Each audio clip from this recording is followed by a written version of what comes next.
And that's right, ladies and gentlemen. Welcome back to another edition of Sports Talk New York. I'm your host, Rob Cramer.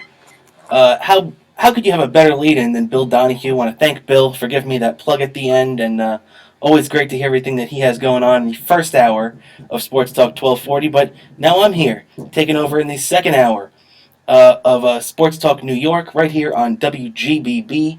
Um, Thanks for sticking with me here tonight. It's Sunday night, April 18th. We're just a couple of weeks now into the baseball season. Hockey regular season winding down right now. We got a real good playoff race going on in there. The Islanders in the hunt for the division title.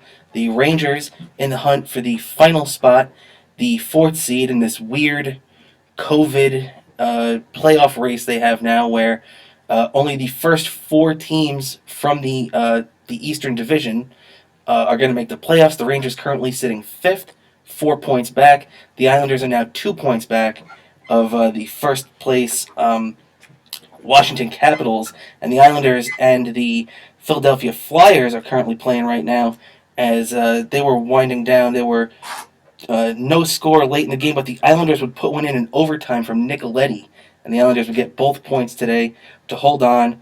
The Islanders now still just hanging in there. Just a couple of points behind Washington, 1 point ahead of Pittsburgh with the same amount of games played. So we got a tight race at the top, a tight race at the bottom. Hockey is in full swing. Baseball, another story though. The Mets and the Yankees going opposite directions, and not the directions that we're used to right now. Right now, the Mets coming off a series victory in Colorado. They split a doubleheader yesterday after being snowed out on Friday. Yes, that's correct. They got snowed out. And as a matter of fact, the Mets are now moving on to Chicago, where they're also expecting snow on Tuesday night. So a crazy beginning of the season to the Mets, where in so far the first 11 games, they've had 8 postponements. So it's just been crazy with the amount of games that the Mets have lost and have had to make up and played doubleheaders and everything they've had to do. But no matter what's been going on right now, they've been getting great starting pitching, and they're 7-4 sitting in first place in the National League East. The Yankees, on the other hand, not so great. They've only won one series so far. They've lost every other series they've played, including getting the broom today at Yankee Stadium by the Tampa Bay Rays, losing all three to their division rival, and it's not becoming much of a rivalry right now as the series and the most recent games played between these teams are going heavily in Tampa Bay's favor. But we'll get into that in a little bit, as the Yankees currently at 5-10 sit in the basement of the American League. Not a statement that we've made many times since the last time that happened in 1991. So it's been about 30 years since the last time the Yankees have had a start this bad. Don't expect it to continue, though. The Yankees are still a good team, and eventually they're going to wake up, especially those bats. But what we will be starting with tonight, what nobody could have predicted coming into this season, you could have predicted it, but you would have been called crazy, as the red hot, the on fire, the young, the go-getting New York Knicks just ripped off their sixth straight victory today as they defeat the New Orleans Pelicans 122-112 in overtime at Madison Square Garden to kick off a 6-game homestand. Now, the Knicks just came from a West Coast swing where they played a couple of games out west, one against New Orleans, and the other night in Dallas as well. They took both those games.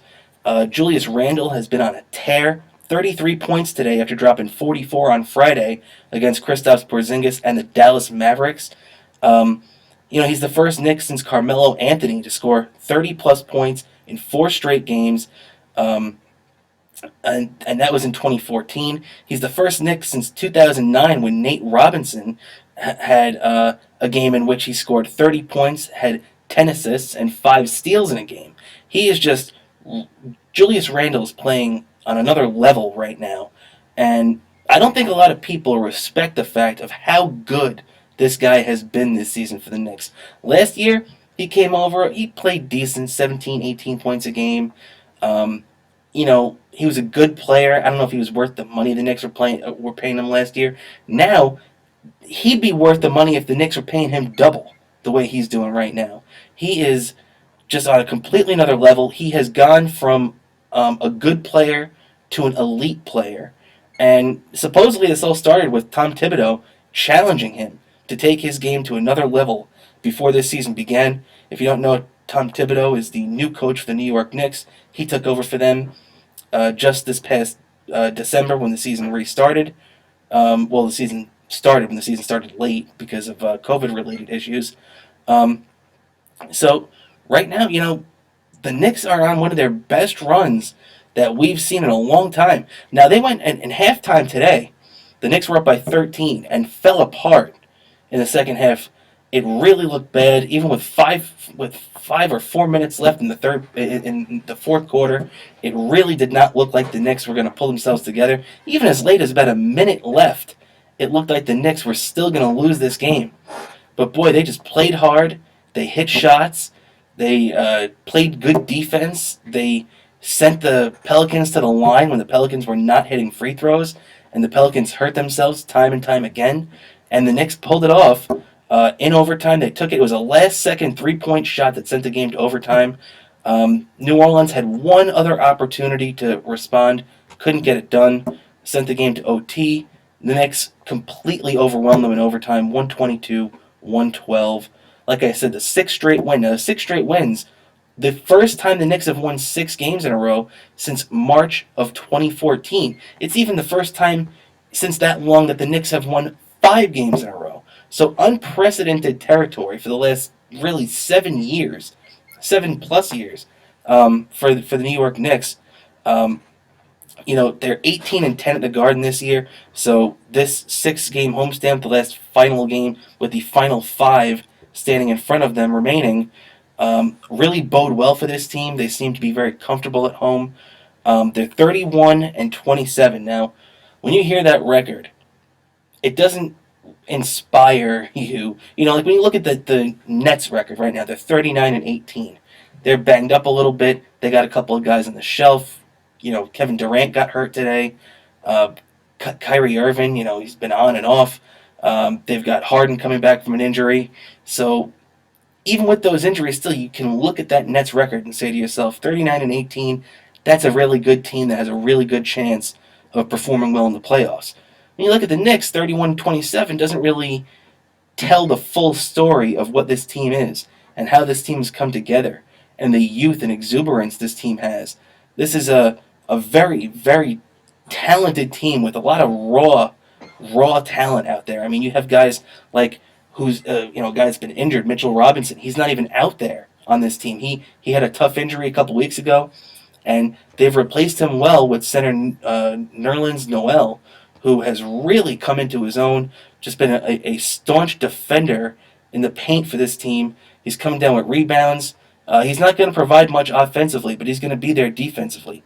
And that's what the Knicks have this year, and the Knicks need to keep doing. This is what Thibodeau has been preaching. This is a guy who came from the Jeff Van Gundy school, in that he was an assistant coach for those late 90s Knicks teams up until Van Gundy's last year here. He followed Van Gundy to Houston. This is a guy that preaches defense, and all it takes is for this team to buy in. And this young team has certainly bought in. You look at a guy like Derrick Rose that the Knicks brought in a couple of weeks into the season.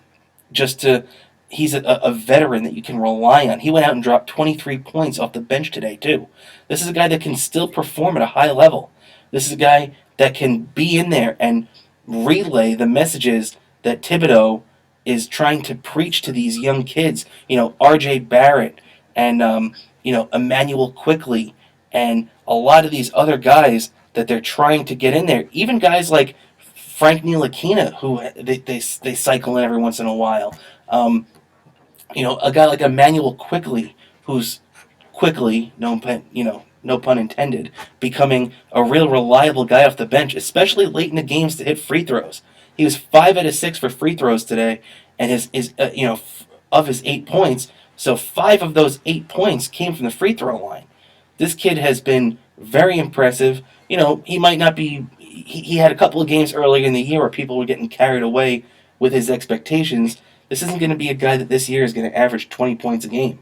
but this is going to be a guy that's going to come in there and make his impact felt. Even younger guys like Obi Toppin, who was the Knicks number one pick this year when they selected him eighth, I believe, and his playing time has dwindled recently, but only because the Knicks are really in playoff contention. I mean, right now Tom Thibodeau has this team, believe it or not, 31-27, a half game out of fourth place behind the Atlanta Hawks, who they play later this week. They play the Hawks on Wednesday. So when you look at the schedule, Tuesday they get a team that right now, if the season ended today, would be in the playoffs. The Charlotte Hornets. They get them. The Hornets are 27-28, eighth in the East.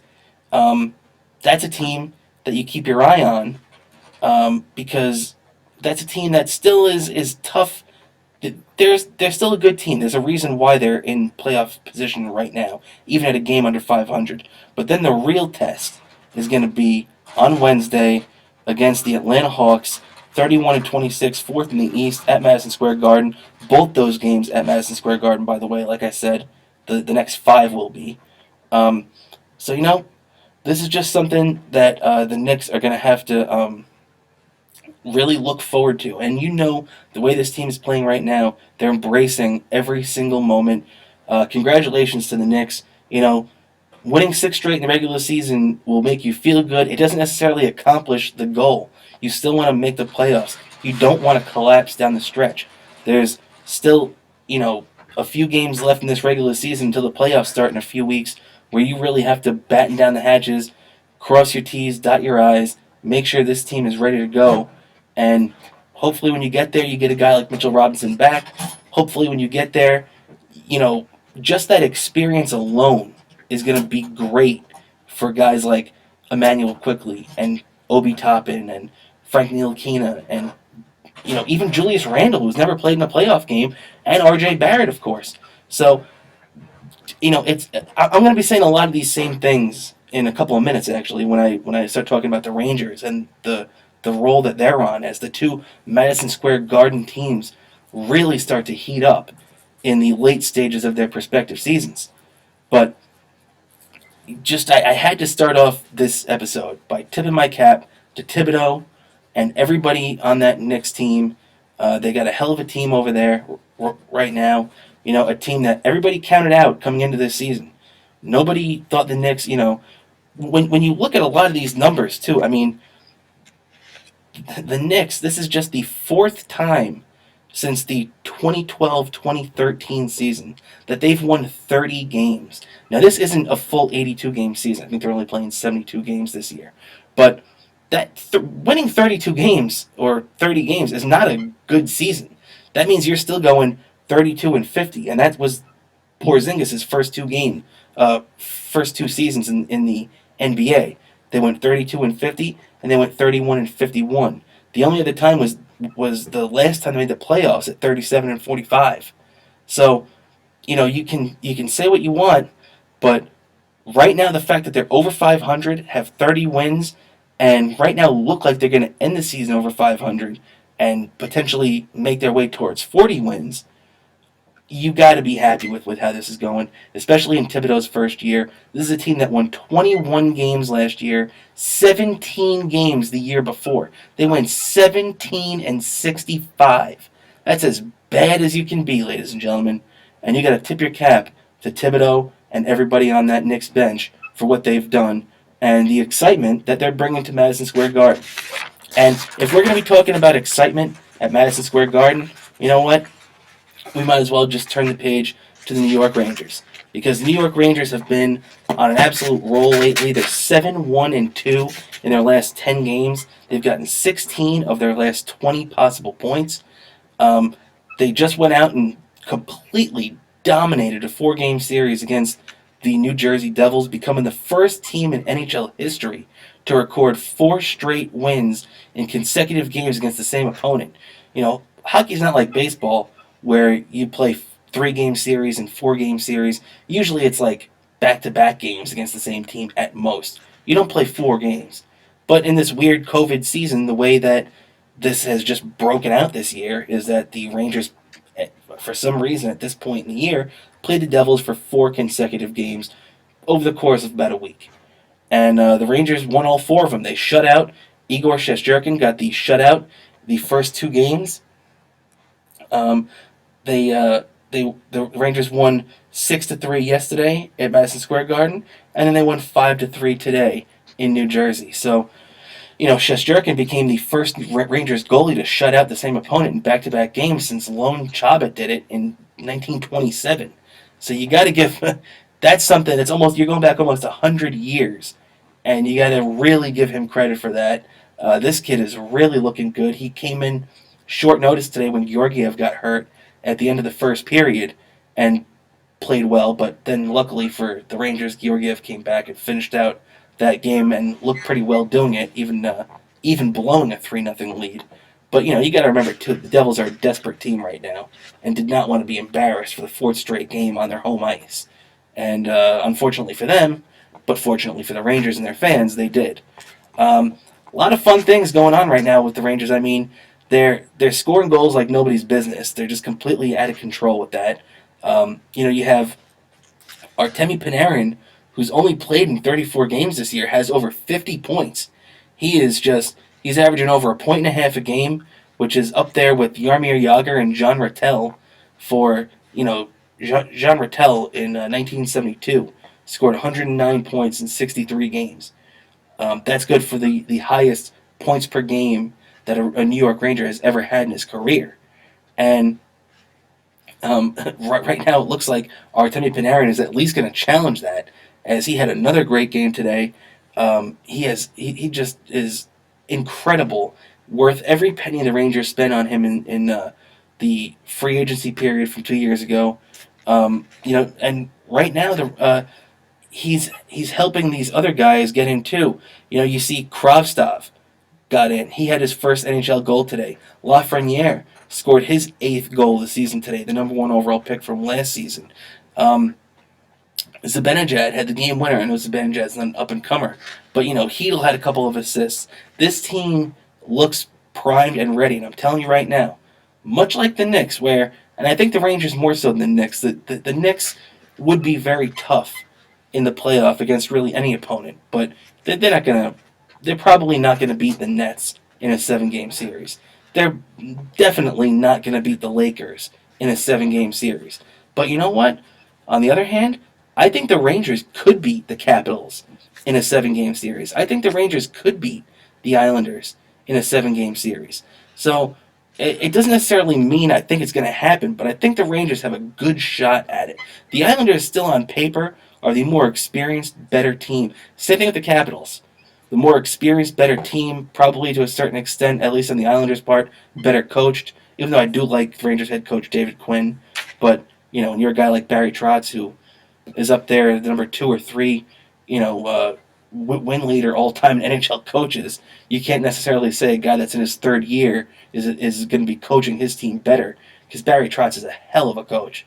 But the Islanders are a great team.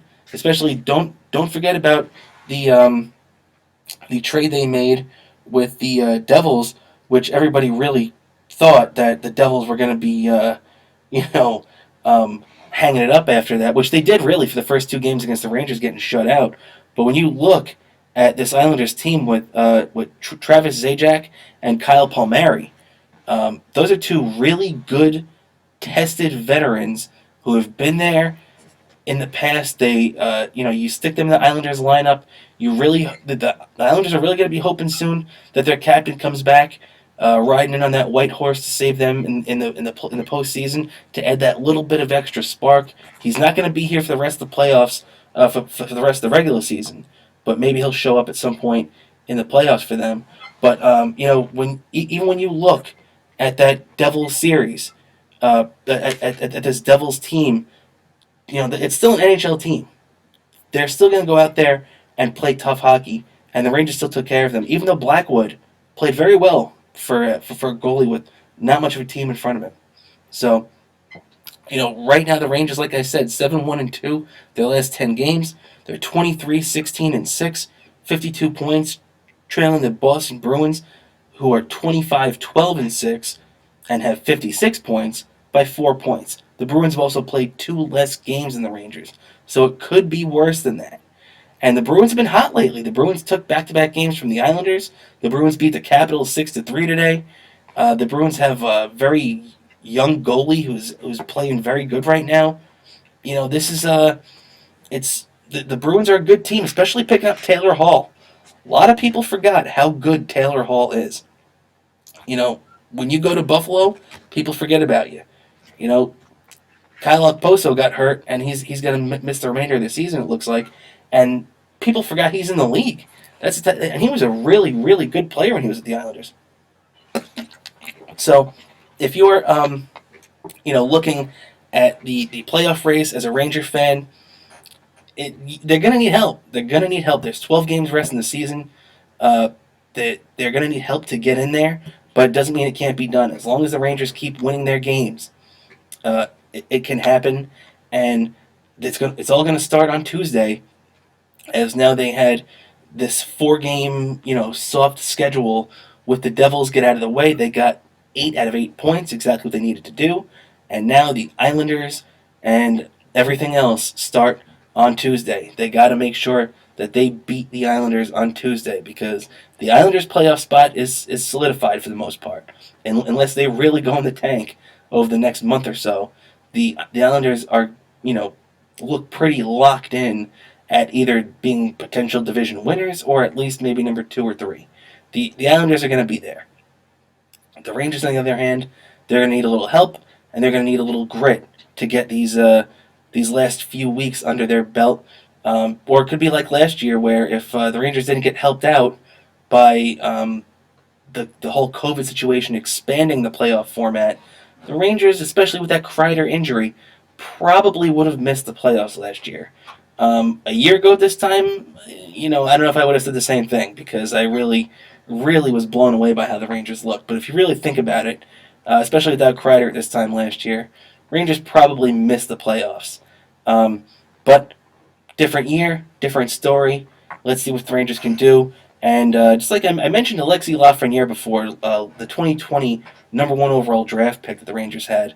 And if you look at his numbers since February 20th, where you got to remember too about Lafreniere, this kid missed pretty much a year of hockey. He really hadn't played in a full year, unlike because he playing in the juniors and all the stuff with the extra protocols in Canada, where these guys weren't even really allowed on the ice for a lot of the time, unlike in the States or in Europe, where you could at least get on the ice as long as you weren't around anybody.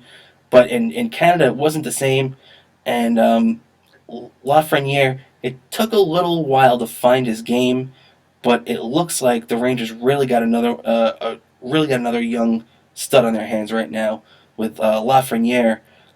He's taken his game to another level. Since February 20th, Lafreniere's 7 even-strength goals are 5th among NHL rookies, and his 13 points are 4th. So you're really starting to see that growth. Him, Capo, Filipino, all these guys, and Kravtsov adding that goal today, the 2018 number 9 overall pick for the Rangers. One of those early first-round picks that the Rangers knew would take a couple of years to develop. Last year was a little rocky for him. He bounced between the American League and the KHL over in Russia.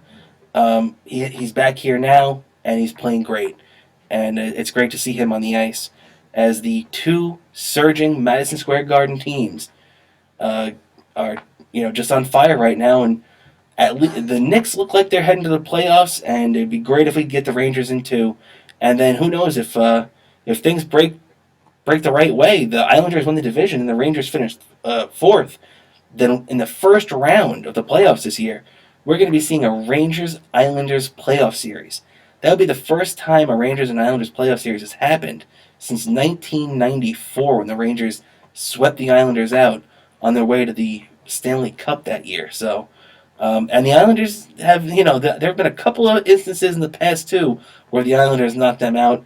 The Islanders famously did it in '75. The Rangers famously did it to the Islanders in '79 before the Islanders ran off 4 straight Stanley Cups. And then in the '80s, the Islanders pretty much just dominated the Rangers in those early goings, potentially standing in the way of the Rangers ending their 54-year drought even earlier than that. So, a lot of fun things to talk about on the horizon with the basketball and the hockey. Um, Islander fans, keep your head up. A great win tonight by your team. 1-0 victory. The As things just keep getting bleaker for the Philadelphia Flyers. So, great things looking up for the Islanders. A big showdown on Tuesday between the two local teams. A lot of fun going on. And with that, ladies and gentlemen, I'm going to be taking my first break of the day. I want to thank you for sticking with me here late on this Sunday night. And when we get back, I'll be talking Mets and Yankees, a little NFL draft. So I'll catch you on the other side. Thanks for being with me.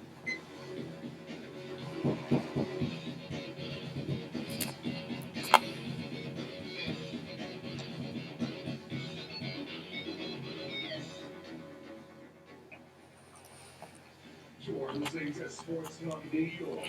Tune in every Sunday night at 8 p.m. on Long Island's WGBB. Broadcasting on 95.9 Radio, or listen live online at WGBBradio.com.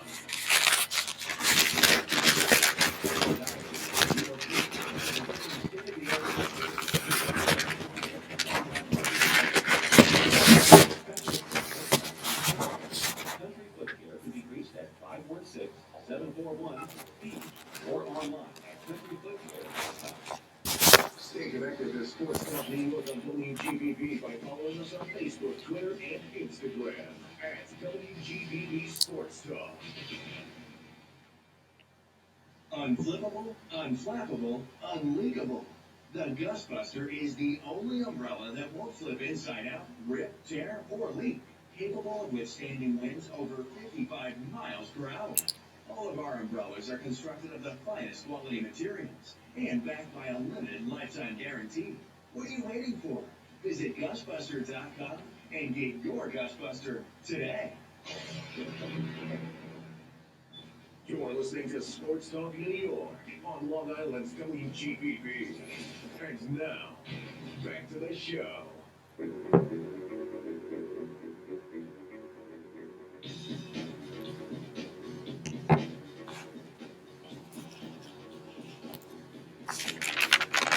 All right, and thank you for sticking around here on this Sunday night with me on WGBB Sports Talk.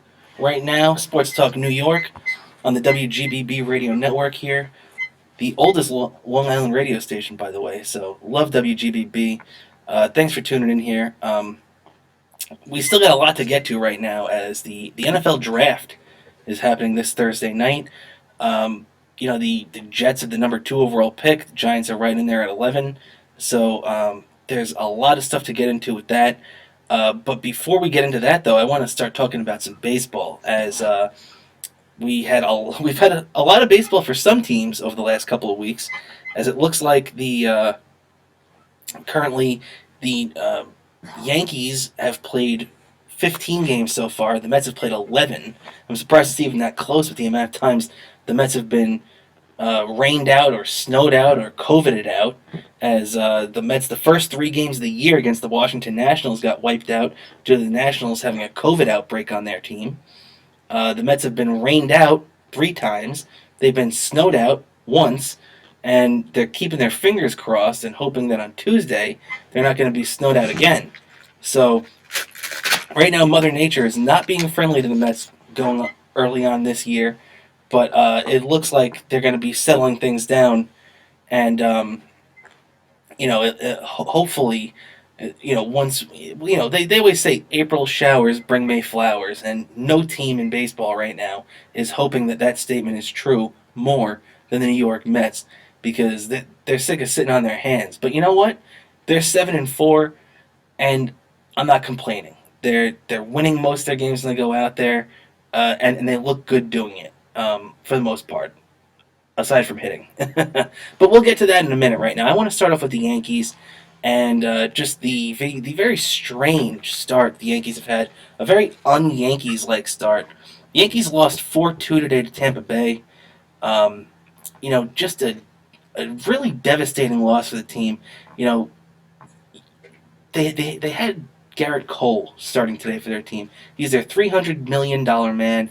He's the guy that the Yankees went out there to pay uh, and to be the stopper. That's what they call, a guy like DeGrom, a guy like Cole, a guy like Max Scherzer down in Washington. The better pitchers in the league, Clayton Kershaw, out with the Dodgers. Um, any of those guys, you could put on the same list of being a stopper, which means if you're on a losing streak, your team isn't going well, and you need a guy to step up and put the team on his back and say, fellas, I'm going to lead us to a win today. That's your ace pitcher. That's the guy. And Cole, he was good today. He wasn't great. He wasn't great. The Yankees gave him a 1-0 lead on the back of a Giancarlo Stanton home run early, and that was in the bottom of the second. And then in the top of the third, he went and gave it right back, giving up 2 runs to be 2-2. Then the Yankees go out there and tie it back up again, make it 2-2. And right before he comes out in the sixth, he gives it right back, going down 3-2. And then before you know it, it was 4-2, and that was the final the Yankees would lose to today. As Garrett Cole goes out there, takes his first loss of the season, 6 1/3 innings, 5 hits, 3 runs, 2 earned, no walks, 10 strikeouts. So a pretty good line for him. Not great. A line that if you have a team with a good offense should be good enough to win. But right now, when you look at the Yankees, they're not hitting. They're not doing much of anything. I'm going to run down this list right now for the Yankees. Just listen. It's just ugly, ugly, ugly batting across the board. Their number 3 hitter, which I still don't understand how he's their 3 hitter, Aaron Hicks, 160 batting average. Giancarlo Stanton, who did it the home run today and has been good at times this season, 176. Gleyber Torres, the guy the Yankees traded originally Aroldis Chapman for before re-signing Chapman, and in just what was considered one of the steals of the century. And Gleyber Torres, a very, very good hitter still. I'm not saying that Gleyber Torres is not a very talented hitter, because he is. But, unfortunately for the Yankees, so far, through the first 15 games of the season, he's only hitting 196. Newly acquired second baseman Rougned Odor, who they got from the Texas Rangers, 125 early on in his Yankee career. Clint Frazier, who ripped it up in spring training, and I lauded Appraise onto because he deserved it in spring training, and he earned his spot. 167. Another guy who earned his spot in spring training and just did not bring it out of the gate, Jay Bruce, 118 to start the regular season. 4 for 34 at the plate. So bad that he retired today. Now, I don't want to jump on Jay Bruce.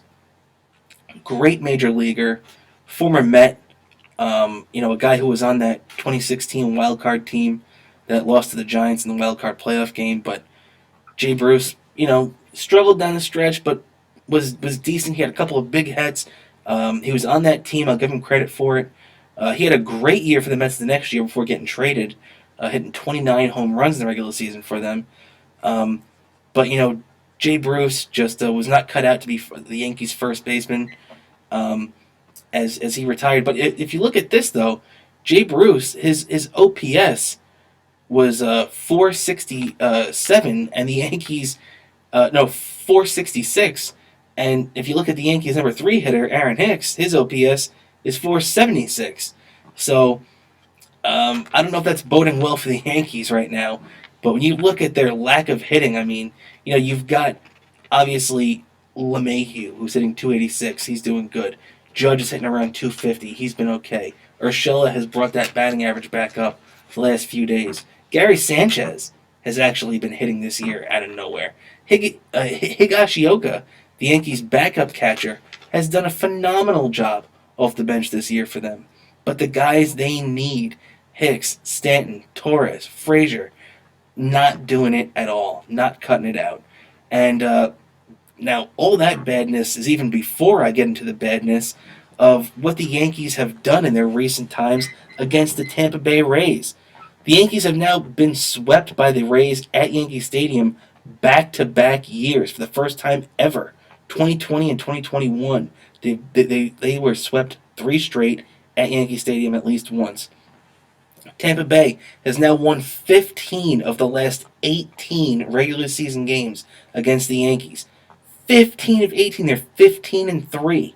Crazy. That's not even counting when the Tampa Bay Rays knocked the Yankees out of the ALDS last year in the best of five series, which they won 3-2 in a decisive Game 5. The Yankees have lost five straight overall, 5-10, worst in the American League. They sit in the basement, like I said earlier, for the first time since 1991, just looking terrible. Now look at this. I was talking about how bad the Yankee batting has been since the season started, as all those guys are underperforming. Now you expect them to break out, but when you look at the Yankees, um, their their pitching, it's it's not a much better story. As you see, Garrett Cole and Jordan Montgomery this season are the only two holding a candle right now. 7 games, 41 and two-third innings, 12 earned runs, and 2.63 ERA between the two of them. The other Yankee starters combined have an ERA over 7 in the other 8 games. Just terrible. The Yankee bullpen has not been as dominant as it has been in the past either. But the Yankees have a chance to make it right now, as they host Atlanta, who is winning big tonight in Chicago, but they've been off to a so-so start so far this season. And you got to hope that maybe the 2 games at Yankee Stadium, the Yankees can knock them around a little bit, because of Atlanta's so-so start. But the Yankees haven't even been so-so; they've been much worse than that. But after those next 2 games, Tuesday and Wednesday at Yankee Stadium, they're going to be on an 8-game road trip with 4 in Cleveland and 4 in Baltimore. Now, Baltimore is the only series the Yankees have won this year. They ended up losing 2 out of 3 twice to Toronto, once in Toronto and one at Yankee Stadium, and they've lost 5 out of 6 to Tampa Bay, losing 2 out of 3 in Tampa and getting swept at Yankee Stadium. So the only time that the Yankees have won a series was when Tampa Bay came to Yankee Stadium early on this season, and the Yankees won the first 2 and dropped the finale. So the Yankees really, really have to get right, and excluding the next 2 games against Atlanta, because who knows what's going to happen there. But the 4 against Cleveland, who, Cleveland still is decent. They're a decently talented team, but when you lose guys like Carrasco and Lindor and a bunch of the other names that they've shelled out the last couple of years, that team is not as much of a threat as they were even last year. But still good, and Baltimore is obviously one of the lower teams in the league, but better than they were a couple of years ago. Baltimore is still a threat, especially offensively. Baltimore has a very good offense, and they even have this kid, their ace, John Means, who went out there and got outdueled against Texas today, but threw 7 shutout innings. So Baltimore, luckily, the Yankees are hoping that they don't see John Means in that series, but in a 4-game set with him starting today, the Yankees are probably going to catch him for at least one of those games. But when you look at the Yankees right now, you just can't be beating Baltimore. You can't get all your wins against the Baltimore Orioles. You're going to have to go out there and beat a good team every once in a while. You're going to have to go out there and and start hitting and pitching, and the Yankees haven't done either. And apparently, on Saturday after that loss, Aaron Boone ripped into his team, which is uncharacteristic of Boone because he's been kind of a go-with-the-flow type of guy. He's kind of been don't rock the boat. He's been more of a player's manager. But apparently, it's getting to him. And I would say as much as success as Aaron Boone has had over the last couple of years as the Yankee manager. A couple of 100-win seasons under his belt already, all 3 years in the playoffs. He's been to an ALCS.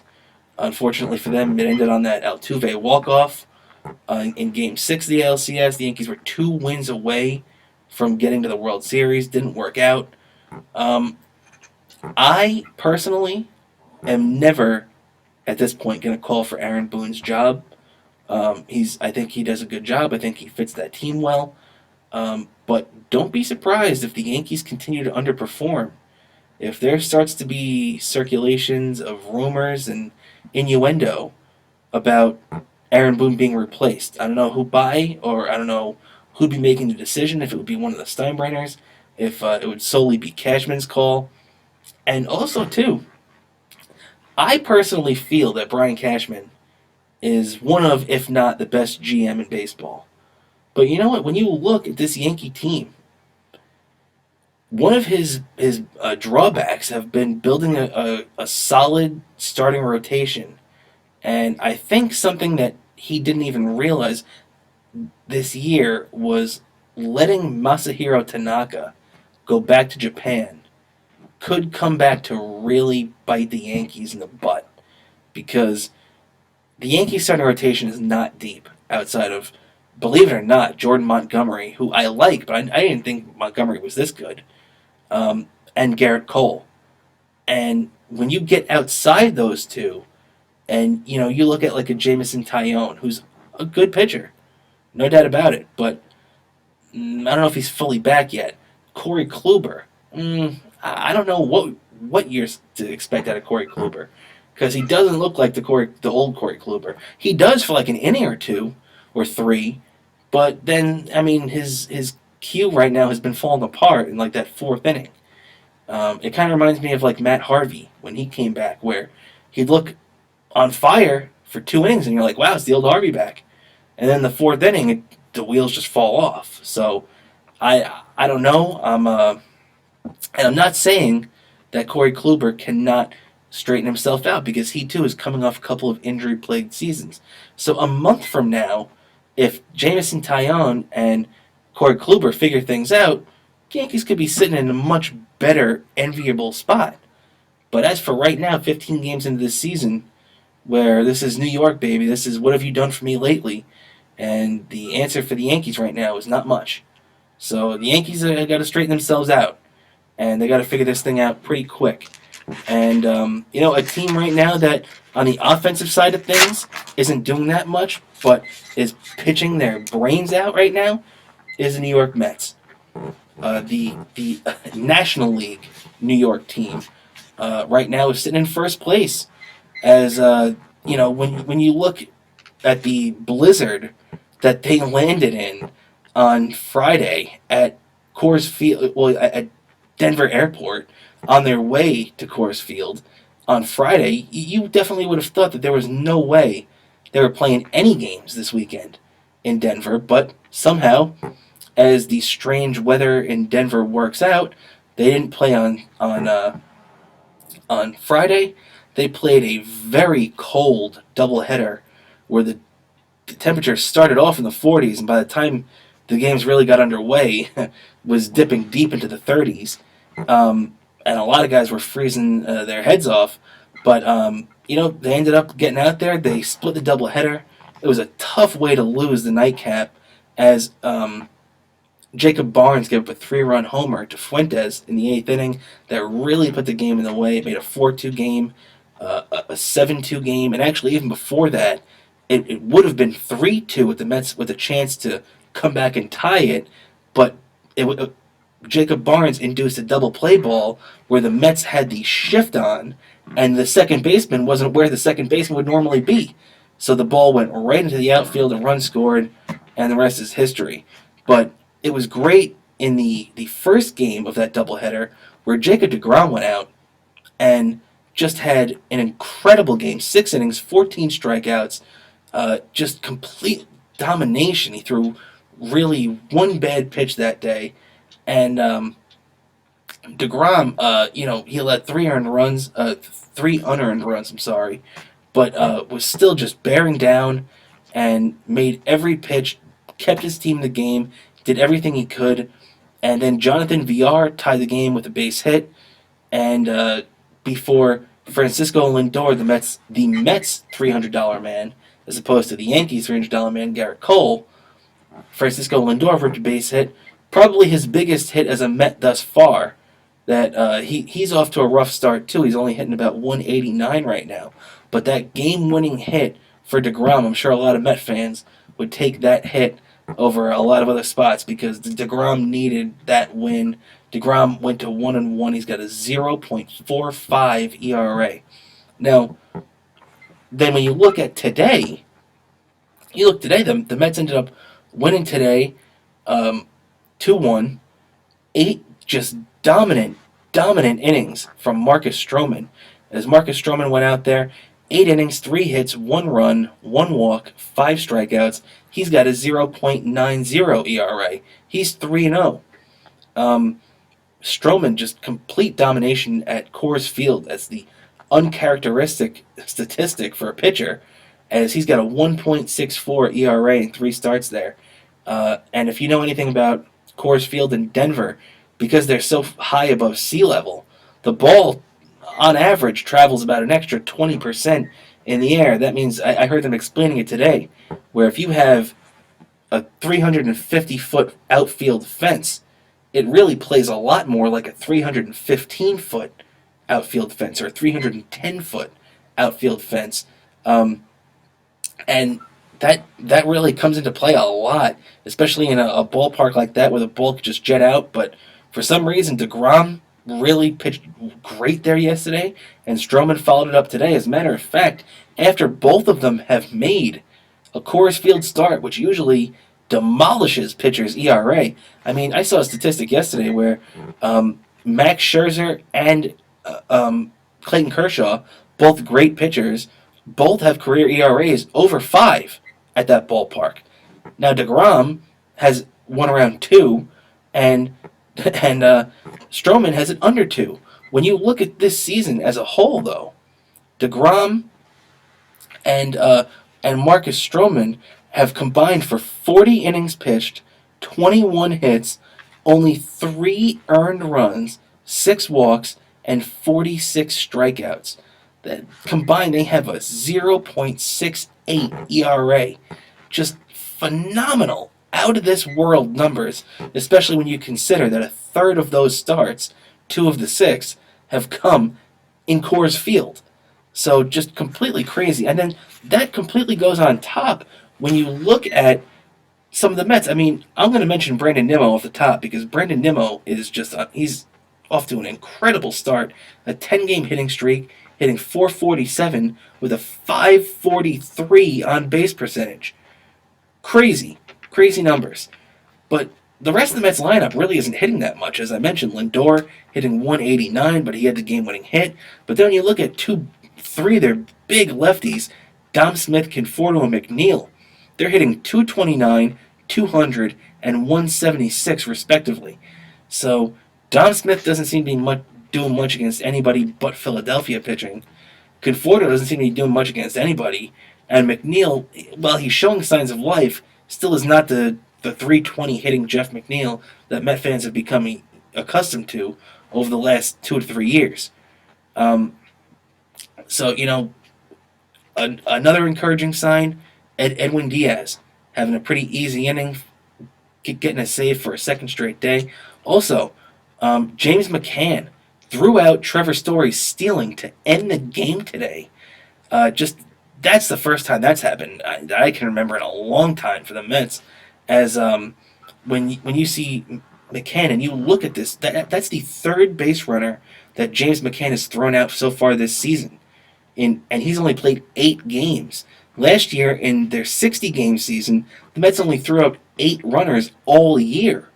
So that's really boding well for the Mets. They're still not hitting in the clutch yet, but they're starting to come around. They're starting to, they're making it work, and that's what good teams do. They're 7-4. They're in first place, and everything is falling into place. They finally got Joey Lucchesi a start. It wasn't great, obviously. 3 innings, 3 runs the other day, but it's been 10 days since he last pitched, and he only threw 2 innings in that relief outing. So that was his first start as a Met. So, Lucchesi's going to be the bounce back and forth guy, especially now with Carrasco. Gary Cohen said, and I quote, that Carrasco is due to throw a 5-inning simulated game in the next day or two. So that could either happen on Monday or Tuesday. And once he throws those 5 innings, there's every chance that maybe the following week after that he joins the Mets rotation in the regular season for the first time. So it's going to be fun to see Carrasco get back out there with the team and really make his Mets regular season debut. Um, Not to mention, too, Noah Syndergaard is on the mound. I'm sorry, Noah Syndergaard is on the mend as he's coming around, and it looks like he's going to be rejoining the team at some point in June, possibly. They're saying. But when you look at this team right now, the Mets just look like a good team. If they're getting good outings from Trevor May in that bullpen, if Aaron Loop looks as good as he did the other day out of the bullpen, and Edwin Diaz keeps it up, and you have a couple of these names. I liked what I saw at Hildenberger yesterday. That was one of the highlights of the loss. Maybe, I don't know, maybe Barnes doesn't stick around, but maybe Hildenberger does in the Mets bullpen. There's a lot of things to be happy about. One of the depth guys I really liked the signing was Jonathan VR. He's paid off at least 2 to 3 times already this year. Alberto Almora, the defensive-minded center fielder, who the Mets really, picked up this offseason just to be like the kind of Juan Lagares supplement. He pinch ran for James McCann after McCann singled late in the game, and he came around to score at a really close play on the plate. Stuff like that, really great move by Luis Rojas, and Rojas went out of his and Almora went out of his way and said that Rojas and a couple of the coaches came up to him about an inning earlier and said, "Hey, if McCann gets on, you're pinch running for him." So he was ready. He was down in the tunnels doing sprints, getting ready to go. So that's good managing. He tapped a guy on the shoulder and said, "Be ready," and that guy was ready, and it ended up making a big difference and getting your ace a big-time W. So just all good things happening for the Mets right now. Very, very happy with the stuff that I've been seeing. I think that this team is poised for a good playoff run. You just got to be really happy with what you're seeing out of these guys.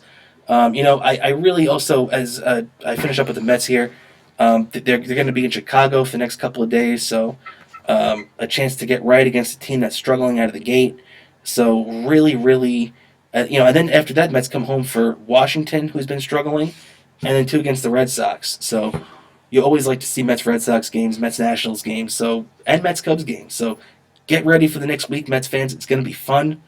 On top of that, I want to just touch on the draft real quick as I'm running out of time here. Thanks for sticking with me, ladies and gentlemen. The Jets are picking number 2. They're going to be getting Zach Wilson, it looks like, after Trevor Lawrence comes off the board to the Jaguars, number 1. Zach Wilson out of BYU, people are raving about him right now. The Jets seem like they're pretty much locked in at getting that. Who knows where the Giants are going to go right now.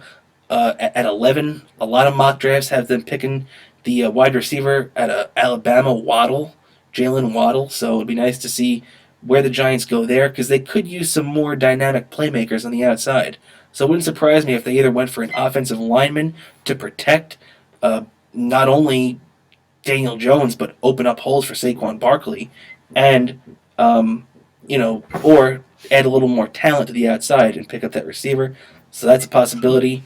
And also for the Jets, they have their pick at number 23. The Jets have 3 picks in the first 34 picks.